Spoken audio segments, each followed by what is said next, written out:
Purstag Derby, solo champion, puro bulik ang ginamit. Para sa video natin ngayong araw mga kabakyard ay bibisitahin natin ang farm nung ating isang kaibigan mga kabakyard, no. Siya lang naman mga kabakyard ay nag solo champion derby dito sa aming bayan mga kabakyard. Samahan nyo ako mga kabakyard para makilala natin siya at isa pa mga kabakyard para malaman natin mga kabakyard kung ano yung mga lahi na ginamit niya mga kabakyard, no. Kung anong klaseng bulik ba ang ginamit niya mga kabakyard at ano yung mga diskarte niya mga kabakyard. Bakit nasungkit niya yung kampyonato mga kabakyard, no? Una niyang ipapakita sa atin mga kabakyard ang kanyang producer of champion niya mga kabakyard, no? Ito yung kanyang Inyo DC bulik mga kabakyard. Yan, ang sabi ni Sir Michael sa atin, ito daw po yung kanyang producer ng kanyang mga bulik mga kabakyard na nag-champion. Bali dalawa daw ito mga kabakyard, yung isang bulik niya ay medyo maputi ang kulay mga kabakyard, no? Ito kasing isa na to, medyo mapula talaga siya mga kabakyard. Napakaganda pala ng katawan mga kabakyard. Punong-puno, tapos hugis puso mga kabakyard na sa height, hindi naman katangkaran mga kabakyard. Para sa akin, medium station lang. So ito yung kanyang bulik mga kabakyard na producer ng kanyang mga champion. Kaya makikita nyo dito mga kabakyard, halos marami bulik. Tapos isa rin mga kabakyard, titingnan din natin yung kanyang mga puti. Marami din siyang puti dito na magaganda rin mga kabakyard, no? Kanyang mga white kelso. Tapos ang ginagawa niya mga kabakyard para mas lalong maganda pa raw ang labas ng kanyang mga alaga, pinagsanib niya mga kabakyard yung kanyang Inyo DC bulik sa white kelso. Napaka super ang labas mga kabakyard, no? So dito tinitingnan natin mga kabakyard yung kanyang mga alaga mga kabakyard na 4 months old, mga puti mga kabakyard. So ito daw mga kabakyard ay gagamitin niya pang entry niya mga kabakyard, no, personal. Pero kung may kursunada, so nag-out din naman si Sir Michael mga kabakyard, no. Yung mga materialis niya mga kabakyard ay talaga namang quality. Bukod sa kanyang bulik kasi mga kabakyard, meron pa ako nakita dito mga kabakyard, no, yung kanawayon. Kanawayon niyang ginagamit ngayon mga kabakyard ay yung balbasi na kanawayon. Napakaganda rin mga kabakyard, no.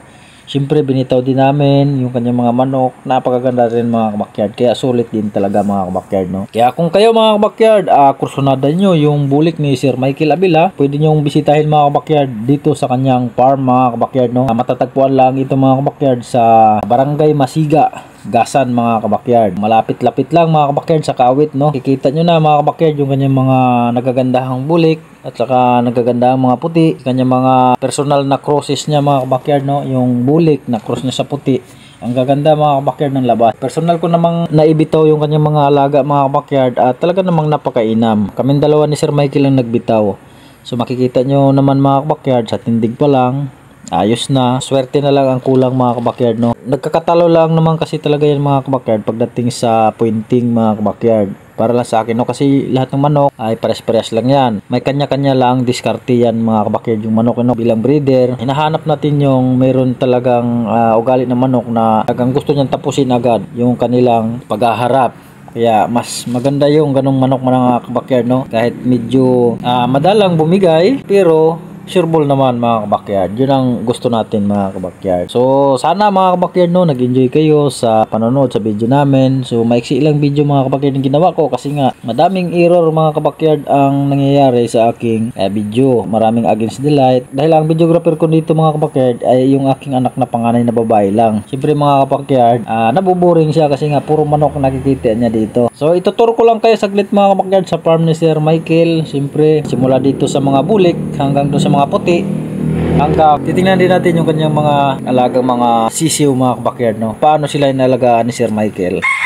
Yun ang kanawayon, no. Saan galing sir yung ano mo, yung kanawayon mo? Kanawayon ko ano, gari kay ano, kay sa receiver ng ano, RRCN. Gari tayo nung nakarang taon. Tapos kumuha tayo ng inahin. Shoutout nga pala kay ano, kay Sir RDC saka kay Sir Wave. Okay. Yun, itatag natin sila para alam din nila, no? Nakaling natin mga pulit na RRC. Tapos yung broodstag, direct mismo kay RRC. Mister ng ano, sa elimination, 3 points saka isang talo lang. Maganda rin parang record din, no? Yung ano, puti. Inunit yung ano nila, yung breeding. Kaya na maganda yung score.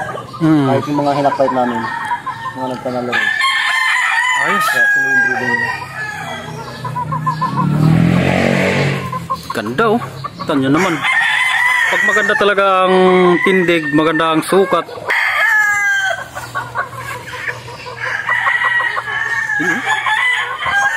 Hindi tayo ayo. May blues pa. Matuntun. Ha?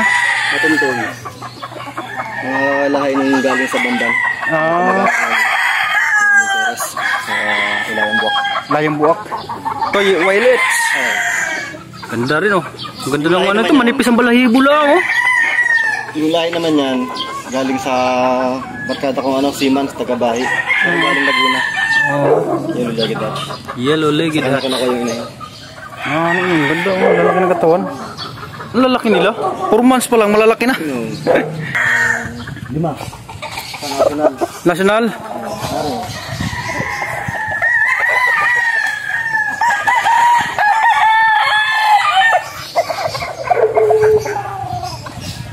Ito mga kabakyard daw, pag baka kusunadan nyo ng bulik, magsabi lang kayo kay Sir Michael.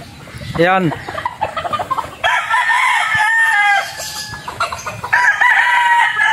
National ito. National, January lang to. Akuan. February no? February. Pero na-record na sila, malalaki na. Ang lalaki ng katawan. Ang materialis natin nakakanawayo sa bila. Tingnan natin mamaya mga kabakyard yung materialis ni Sir Michael na ano, kanawayon. Galing mismo kay Sir. Yan.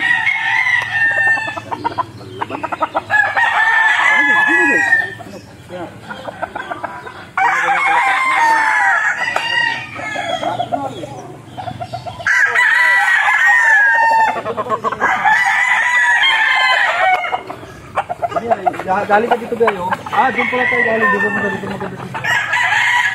Kuhaan mo na dito.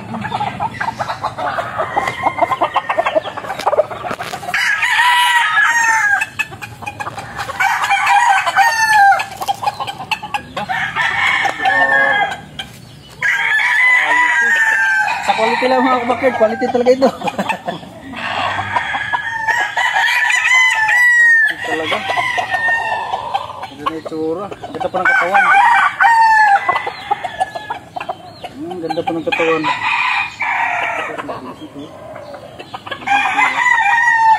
Mabilis. Dugon pa oh. Batang bata. Ilang buwan to, sir? 4 months. Apat na buwan pala ito. Magkakabat siya. Malo. Ang laki din tayo ay.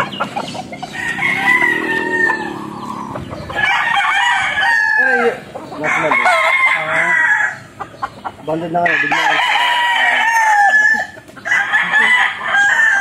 Mataas, sinadya ko at manipis sa paa.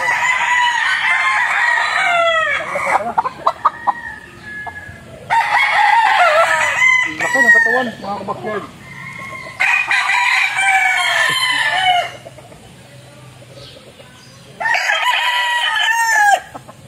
Right nose pala to, mga kabakyard. Violets no?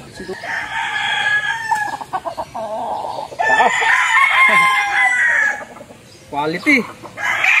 Quality. Alas wala magulang ng manok dito, puro stag. Puro istag ano? Hindi nakaba talaga ng pagulang ng manok dito. Nagdenta rin pagtabas ng labanan. Kasi maligo yung space. Di. Kaya yung mga magulang, kailangan ng space. Tapos para may tali yung mga bagong kalahi. Sa capacity lang dito, 50 lang. 50 lang. Malaki na nga ito. Pero nagtara ko yung mga napagulang ko tulad nito. Ito yung nanalo ko sa LCU sa Luzon. Ito na to? Yung sa Luzon.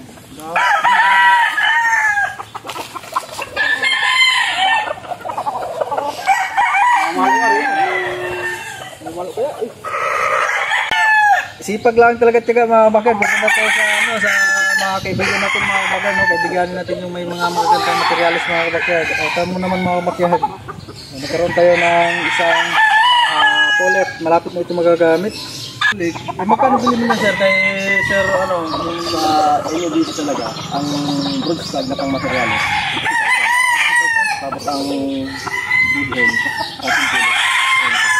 Pero yung 100 mga